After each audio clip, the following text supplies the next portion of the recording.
This is a short presentation on how to do square roots in your head, thanks to calculus.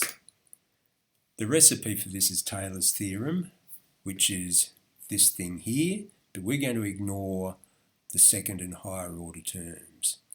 So in effect, our little engine is not other than a disguised approximation of the derivative. So f of x plus h is approximately equal to f of x plus h times f dash of x, and if you subtract f of x from both sides and divide by h, you get the approximation of the derivative at x. Here f of x is the square root of x. Our derivative is just 1 over 2 root of x.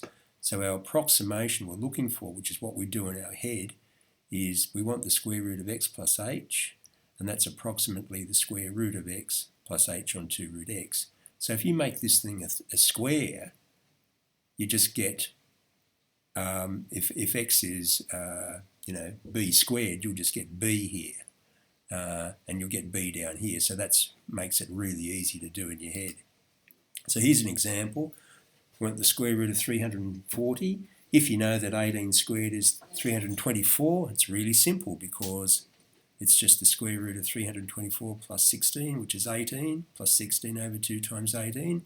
That's 18 plus 4 on 9. That's approximately 18.5, or it's 18.444 if you know that 1/9 is 0.11111.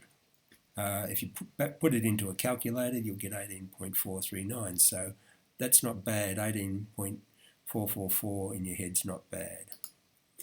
If you don't know that 18 squared is 324, but you do know that 17 squared is 289, for instance, it's not as close to 340, but let's give that a go.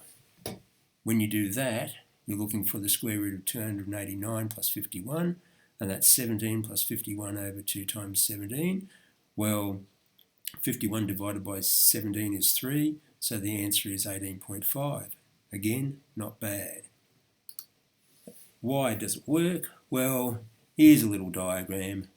We want f of x.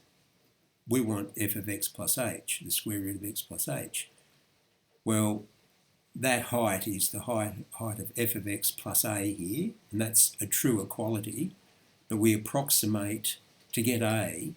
We do a little fiddle here. We know the gradient at x is approximated by none other than a over b, rise on run.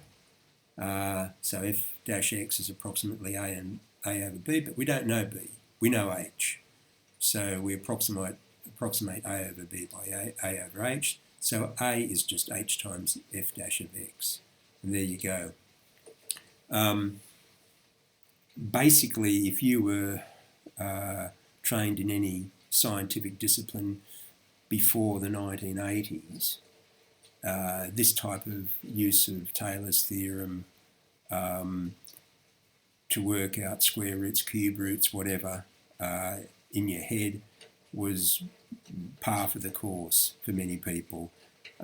Certainly I used it, and Richard Feynman, the Nobel Prize winning physicist, says somewhere in his memoirs or an interview that that's how he worked out various types of quantities in his head. And there are many other ways of doing this, but that's just a very simple, straightforward calculus-based one. Anyway, I hope it helps.